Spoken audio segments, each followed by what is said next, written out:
واضح کرنے کی کوشش کی ہے کہ ایک ریکیوزل ہوتی ہے، یعنی کوئی جج کسی مخصوص کیس کو سننے سے معذرت کا اظہار کرے کیونکہ وہ یہ سمجھتا ہے کہ وہ اس معاملے میں انصاف نہیں کر سکے گا،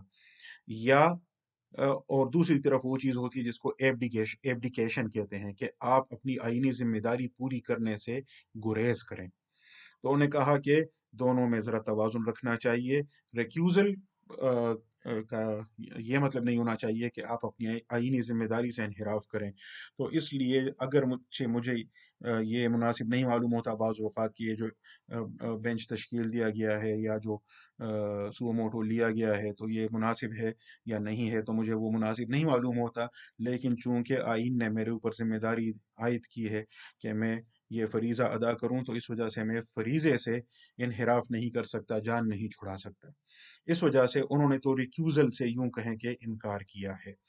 البتہ انہوں نے جسٹس جمال بندوخیل صاحب کی اس بات سے اتفاق کیا ہے کہ جس معاملے میں سو موٹو کا کہا گیا تو وہ تو ایک سروس میٹر تھا اور اس کا الیکشنز کے ساتھ کوئی تعلق نہیں تھا۔ اس پر میں اپنی رائے بتا چکا۔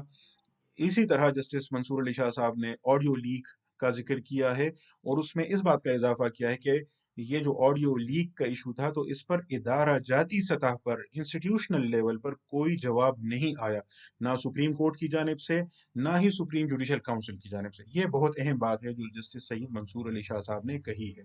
سپریم کورٹ کے ایک فاضل جج کے خلاف اتنا بڑا سکینڈل اٹھتا ہے، عوامی سطح پر ڈسکس ہوتا ہے، لیکن سپریم کورٹ کی جانب سے اس پر کسی رد عمل کا اظہار نہیں ہوتا، کوئی ایکشن نہیں لیا جاتا، اس کا نوٹس ہی نہیں لیا جاتا، جبکہ سپریم جوڈیشل کونسل بھی اس معاملے میں خاموش رہتی ہے۔ سپریم جوڈیشل کونسل، حالانکہ اس کو آئین نے صراحتاً سو موٹو کا اختیار دیا ہے کہ کسی جج کے متعلق اگر کوئی ایسی اطلاع اس کے پاس آئے جس سے معلوم ہوتا مس کنڈکٹ کا مسئلہ بنتا ہو تو کونسل اس پر از خود کارروائی شروع کر سکتی ہے، لیکن کونسل نے، سپریم جوڈیشل کونسل نے بھی اس معاملے میں کارروائی نہیں کی، سپریم کورٹ نے بھی نہیں کی، اور اس کی وجہ جسٹس منصور علی شاہ صاحب نے نہیں بتائی، لیکن بہت ساری وجوہات میں ایک بڑی وجہ یہ ہے کہ سو موٹو کا جو اختیار سپریم کورٹ کے پاس ہے، آرٹیکل 184(3) کے تحت جو جو اختیار حاصل کیا ہے سپریم کورٹ نے، کیونکہ الفاظ میں کہیں مذکور نہیں ہے، تو وہ اختیار بھی عملاً چیف جسٹس کے پاس ہے، حالانکہ اگر ہے آرٹیکل 184(3) کے تحت تو وہ سپریم کورٹ کے پاس ہے۔ اس بات کو ایک پہلو سے جسٹس اطہر من اللہ صاحب نے اپنے نوٹ میں ذکر کیا ہے، میں آگے ذکر کروں گا۔ تو ایک تو یہ کہ سپریم کورٹ کے پاس 184(3) کے تحت جو اختیار ہے وہ سپریم کورٹ کے پاس ہے، نہ کہ چیف جسٹس کے پاس، لیکن عملاً ہوا یہی ہے۔ افتخار محمد چودھری صاحب کے دور سے یہ فرض کیا گیا، جو رولز بنائے گئے ہیں تو ان کے تحت یہ فرض کیا گیا ہے کہ یہ چیف جسٹس کے کرنے کا کام ہے۔ اسی طرح جو دفعہ 209 ہے آئین کی سپریم جوڈیشل کونسل کے متعلق، تو اس میں وہ جو از خود نوٹس کا ذکر ہے وہ کونسل کے پاس ہے، لیکن اور وہاں جو کونسل کی کمپوزیشن ذکر کی گئی ہے تو اس میں چیئرمین کا بھی ذکر نہیں ہے، چیف جسٹس اور دیگر جج صاحبان جو کونسل کے ارکان ہوتے ہیں سب کا اکٹھے ذکر ہے۔ البتہ آپ کہہ سکتے ہیں کہ چیف جسٹس چونکہ سب میں سینئر ہوتے ہیں تو وہ دا فرسٹ امنگ ایکولز ہو جاتے ہیں، لیکن ادروائز ان کا بھی ایک ووٹ ہوتا ہے، باقی کا بھی ایک ووٹ ہوتا ہے، لیکن جو سپریم جوڈیشل کونسل کے لیے جو پروسیجر بنایا گیا ہے وہ اس میں بھی یوں کہیں اختیارات کا ارتکاز چیئرمین کے پاس ہو گیا ہے، اور اس لیے یہاں جسٹس منصور علی شاہ صاحب نے ذکر تو نہیں کیا، لیکن اگر ادارہ جاتی سطح پر کوئی رد عمل سامنے نہیں آیا جیسے کہ جسٹس منصور علی شاہ صاحب نے لکھا ہے، نہ سپریم جوڈیشل کونسل کی جانب سے نہ سپریم کورٹ کی جانب سے، تو دونوں کے لیے اگر یوں کہیں کہ بنیادی طور پر ذمہ داری چیف جسٹس آف پاکستان پر عائد ہوتی ہے تو یہ بات غلط نہیں ہوگی۔ البتہ اب چونکہ اسی جج کے متعلق بار کونسلز کی جانب سے باقاعدہ ریفرنس بھی دائر کیے گئے ہیں، جسٹس منصور علی شاہ صاحب نے ان کا ذکر بھی کیا ہے، تو اب تو بہرحال کونسل کو میٹنگ کرنی ہوگی، سپریم جوڈیشل کونسل۔ منصور علی شاہ صاحب آگے لکھتے ہیں کہ وہی جج جن کے متعلق یہ باتیں ہو رہی ہیں ان کو اس بینچ میں شامل کیا گیا تو یہ مناسب نہیں تھا۔ اسی طرح انہوں نے اس بات پر بھی ناراضگی کا اظہار کیا ہے کہ یہ بات بھی نامناسب ہے کہ دو سینئر موسٹ ججز جو سپریم کورٹ کے ہیں ان کو بینچ کا حصہ نہیں بنایا گیا۔ یہاں بھی انہوں نے بات تو ذکر کی ہے، یعنی مرض تو ذکر کیا ہے، لیکن مرض کی جو جڑ ہے، مرض کا جو سبب ہے، اس کا ذکر نہیں کیا۔ اس کا ذکر کرنا چاہیے، اور وہ یہ ہے کہ بینچز کی تشکیل کا اختیار، جو رولز بنائے گئے ہیں سپریم کورٹ کے متعلق 1980 کے جو رولز ہیں، ان میں بینچز کی تشکیل کا اختیار چیف جسٹس کو دیا گیا ہے۔ چیف جسٹس کی مرضی سے بینچز بنتے ہیں، اور پھر چیف جسٹس کی مرضی سے ہی یہ فیصلہ ہوتا ہے کس بینچ کے سامنے کون سے کیسز لگیں گے،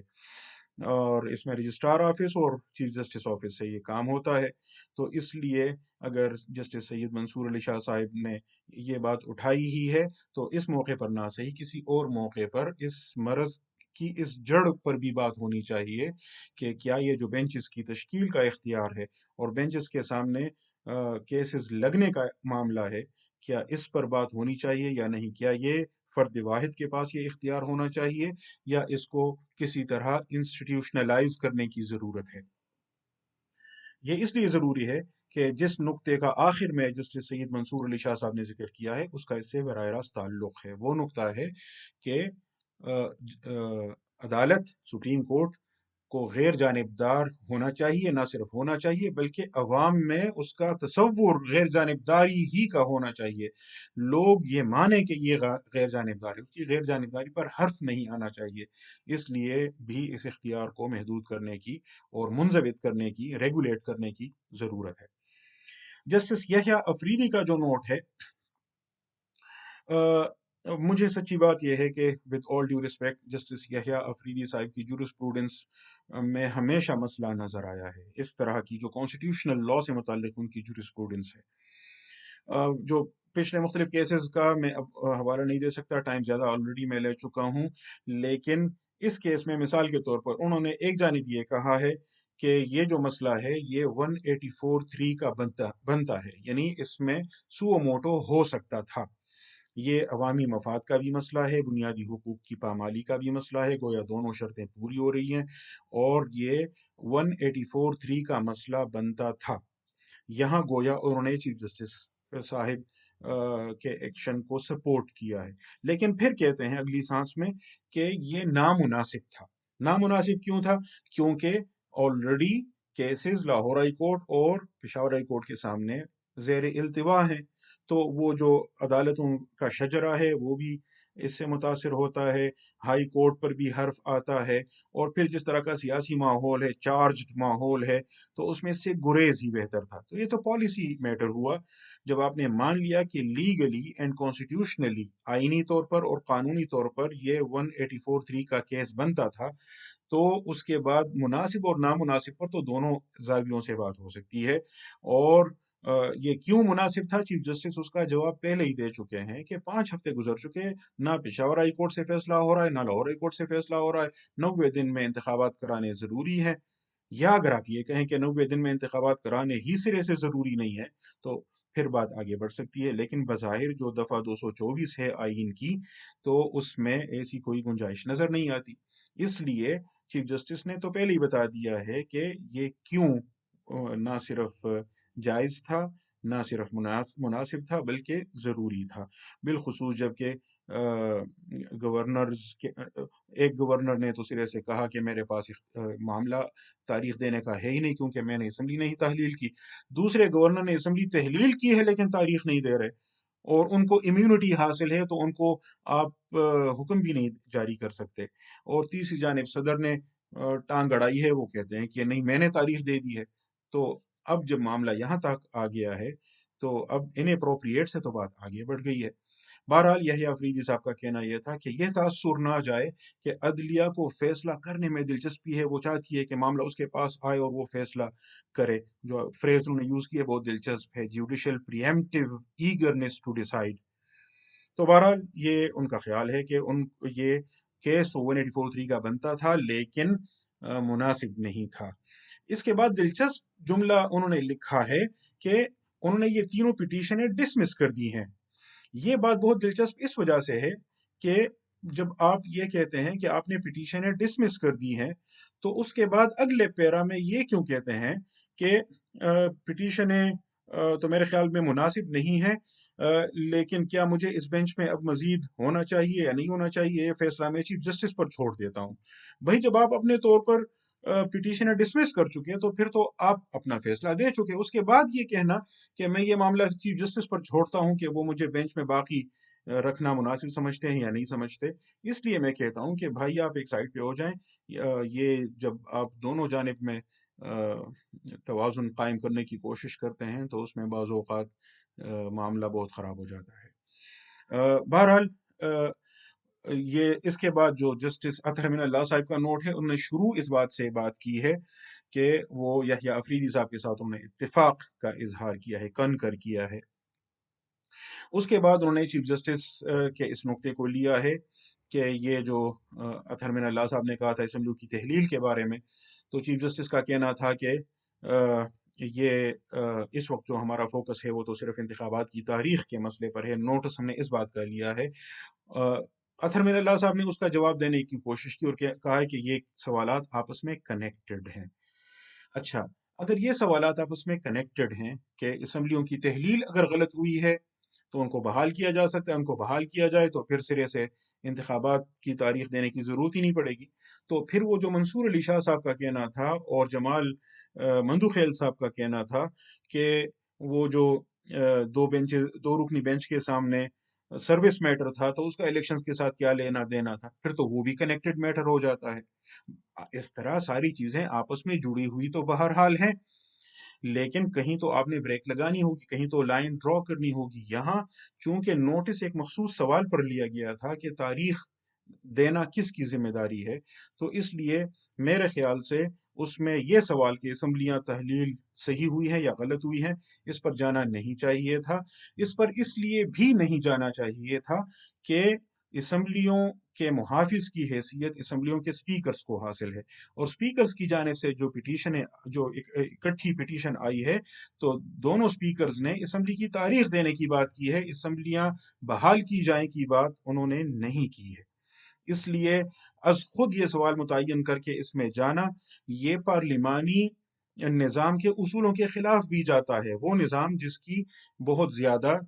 یوں کہیں کہ تائید کرتے ہیں جسٹس اطہر من اللہ صاحب، جب یہاں اسلام آباد ہائی کورٹ کے چیف جسٹس تھے اس وقت بھی کرتے تھے، اب بھی وہ یہی کرتے نظر آتے ہیں۔ ان کا خیال یہ ہے کہ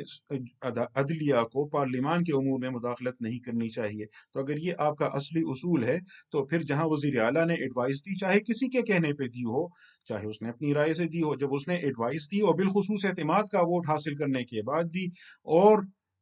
اس کے بعد 48 گھنٹے گزر گئے، اسمبلی تحلیل ہو گئی، تو اس کے بعد یہ سوال اٹھانا کہ اسمبلی کی تحلیل صحیح ہوئی یا غلط ہوئی، میرے خیال سے یہ نامناسب ہے۔ اسی طرح جہاں وزیر اعلیٰ نے ایڈوائز دی اور گورنر نے اس پر عمل کر کے اسمبلی تحلیل کی، گورنر نے کوئی اعتراض نہیں کیا اور جو اسمبلی کا اسپیکر ہے اس کو بھی اعتراض نہیں ہے، تو پھر عدلیہ کو از خود یہ سوال قائم نہیں کرنا چاہیے تھا۔ بہرحال اطہر من اللہ صاحب نے اپنی جانب سے جو 3 سوالات مقرر کیے ہیں ان کا یہاں ذکر کیا ہے، تینوں کا تعلق اسمبلی کی تحلیل سے ہے، لیکن ان 3 سوالات سے پہلے کا جو اصل سوال ہے وہ انہوں نے نہیں متعین کیا۔ وہ یہی تھا کہ جب نہ اسپیکرز کی جانب سے یہ سوال اٹھایا گیا ہے، نہ گورنر کی جانب سے یہ سوال اٹھایا گیا ہے کہ اسمبلیوں کی تحلیل صحیح ہوئی یا غلط، تو کیا عدلیہ از خود یہ سوال قائم کر سکتی ہے؟ اسے یہ سوال قائم کرنا چاہیے، سب سے پہلا سوال ان کو یہی قائم کرنا چاہیے تھا، اگلے 3 سوالات اس کے بعد ہونے چاہیے تھے۔ بہرحال ایک بہت ہی اہم نقطہ اطہر من اللہ صاحب کی ججمنٹ میں آخر میں ان کے نوٹ میں آخر میں آیا ہے، اور وہ یہ ہے، ان کا یہ کہنا ہے کہ یہ جو آئین کی دفعہ 184(3) کے تحت سپریم کورٹ کا سو موٹو کا اور عوامی مفاد کے مقدمات میں براہ راست سماعت کا اختیار ہے، یہ بہت غیر معمولی اختیار ہے، اور ان کا کہنا ہے کہ دفعہ 176 میں جو سپریم کورٹ کے متعلق بات کہی گئی ہے اس کو اگر آپ دفعہ 184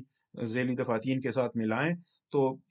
ان کا کہنا یہ ہے کہ معلوم یہ ہوتا ہے کہ یہ جو 184(3) کے تحت سو موٹو اور عوامی مفاد کے مقدمات میں براہ راست سماعت ہوتی ہے، یہ فل کورٹ کو کرنی چاہیے۔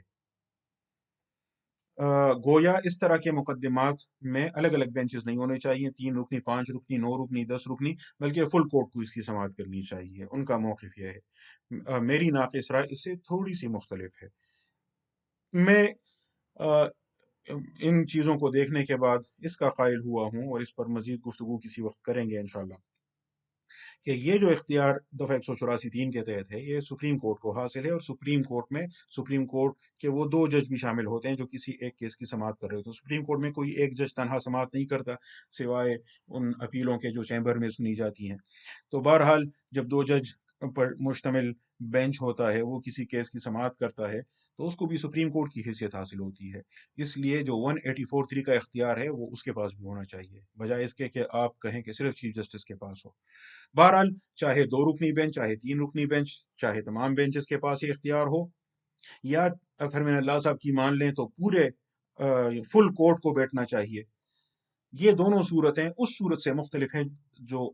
اس وقت رائج ہے۔ اس وقت تو رائج یہ ہے کہ کب سو موٹو لیا جائے گا،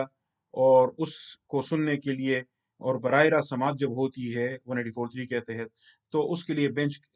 کی جب تشکیل کی جاتی ہے تو بینچ میں کون ہوں گے، یہ اختیار رولز کے تحت، نہ کہ آئین کی دفعات کے تحت، بلکہ جو ذیلی قواعد ہیں، جو رولز ہیں، ان کے تحت چیف جسٹس نے اپنے پاس رکھا ہے۔ اس پر ظاہر غور کی ضرورت ہے۔ آج تک کے لیے اتنا ہی، باقی آئندہ انشاءاللہ۔